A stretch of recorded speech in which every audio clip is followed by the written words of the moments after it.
Nah, kemudian pada simulasi yang kedua, publik ini disodorkan 10 nama untuk calon presiden 2024. Hasilnya apa? Hasilnya Ganjar Pranowo masih menempati posisi paling puncak, yaitu dengan elektabilitas sebesar 29,2%. Sedangkan Prabowo menempati posisi kedua, yaitu 23%, dan kemudian diikuti oleh Anies Baswedan sebesar 20,2%. Nah, terus pertanyaannya lagi, berapa persenkah elektabilitas AHY? Ternyata elektabilitas AHY ini masih berada pada posisi 3,4%.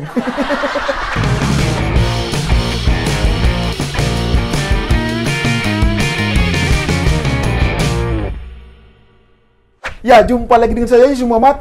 Ada hal menarik yang ingin saya bahas dalam kesempatan Okedum kali ini. Tentang apa sajakah itu? Yang pertama, yaitu tentang hasil survei terbaru dari lembaga Carta Politika.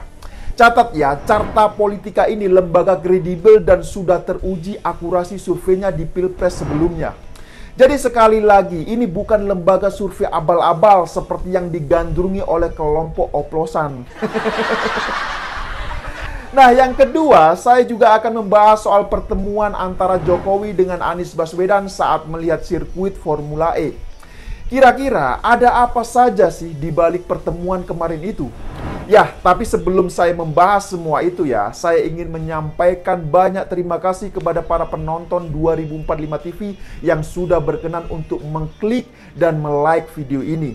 Ya, sekali lagi terima kasih buat semua penonton yang sudah berkenan untuk menonton video saya ini.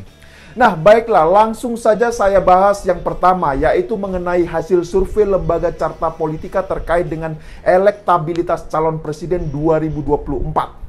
Dari survei yang dilakukan pada periode 10 hingga 17 April 2022, hasilnya menunjukkan bahwa nama Ganjar Pranowo menduduki elektabilitas paling puncak dari beberapa nama yang ada. Misalnya Prabowo, Anies Baswedan, Ridwan Kamil, Sandiaga Uno, dan Agus Harimurti Yudhoyono atau AHY. Ya, maaf saja ya, entah kenapa kalau dengar nama AHY ini, saya jadi pengen ketawa. Lah gimana nggak pengen ketawa coba? Belum lama ini ya, AHY baru saja mendapatkan gelar keturunan Nabi dan juga keturunan Raja Majapahit coba.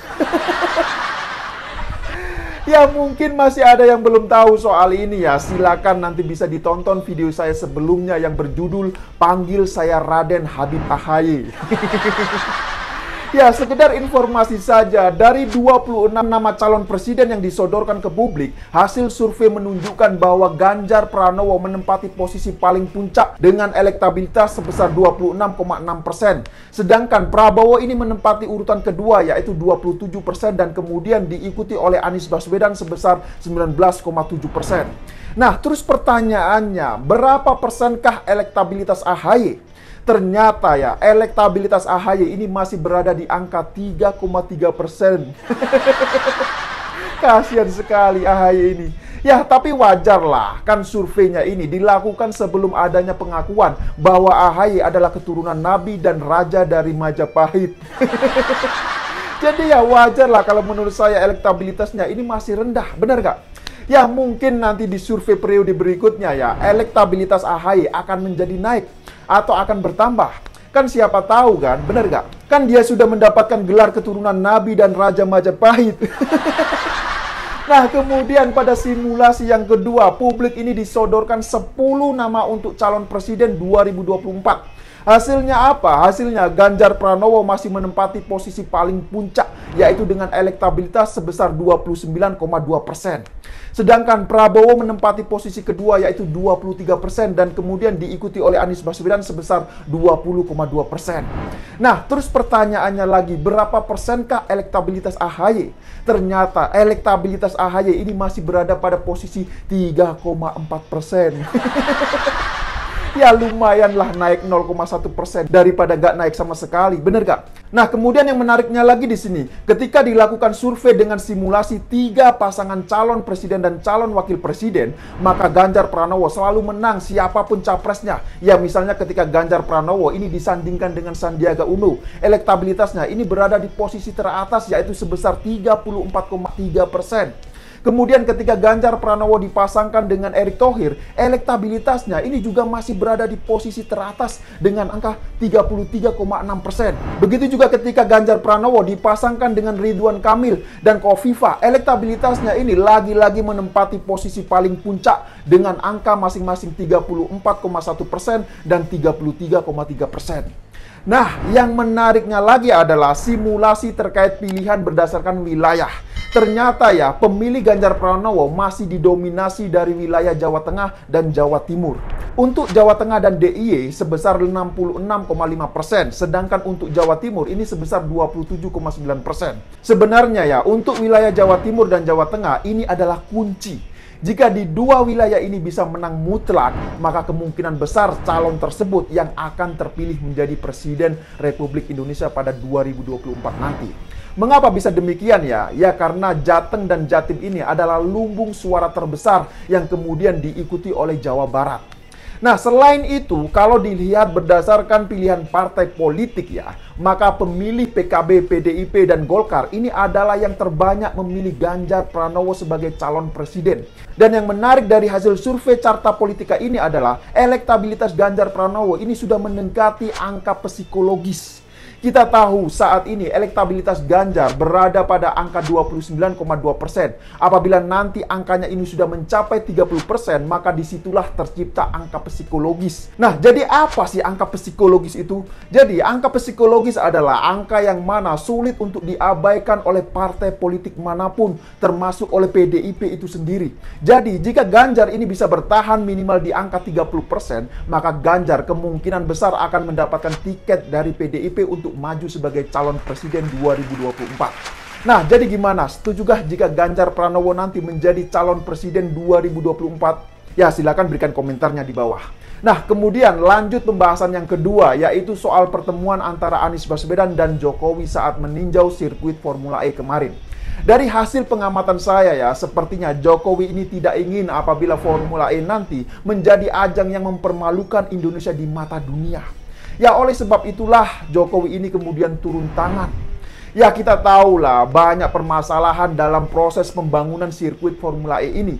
Mulai dari transparansi anggaran yang digunakan, kemudian soal pembangunan yang molor terus, bahkan penjualan tiketnya pun sampai sekarang ini masih molor coba.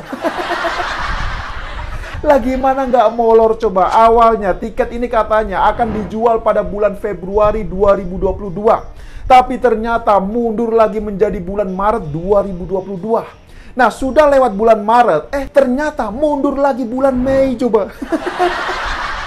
Dan sekarang ternyata infonya mundur lagi H-1 balapan. Jujur saja ya, saya nggak habis pikir dengan kinerja Pemprov DKI Jakarta ini. Dan yang lucunya lagi adalah sampai saat ini juga belum ada satupun pihak sponsornya coba. Ya ini kan parah sekali, bener gak? Masa ya event internasional tapi sampai sekarang ini belum ada yang minat untuk menjadi sponsor. Ya mungkin itulah mengapa Jokowi kemudian hadir meninjau sirkuit Formula E dan juga membantu untuk mempromosikannya. Ya selain itu, saya kira Jokowi juga tidak ingin nanti dianggap menganak emaskan sirkuit MotoGP Mandalika dan menganaktirikan Formula E. Ya kesan itu tentu tidak baik untuk kedepannya nanti. Karena apa ya? Karena jika sampai ada yang cacat ya, tentu nama Indonesia dan Jokowi ini akan kena juga. Bener gak?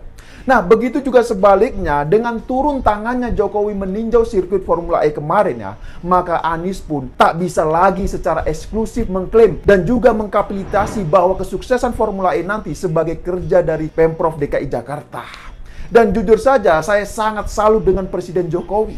Betapa mulianya hati beliau ini. Walaupun kita tahu pendukung dari Anies Baswedan ini mayoritas adalah pembenci Jokowi, namun Jokowi ini tetap mau datang untuk meninjau dan mempromosikan Formula E ini. Menurut saya, inilah jiwa besar seorang pemimpin.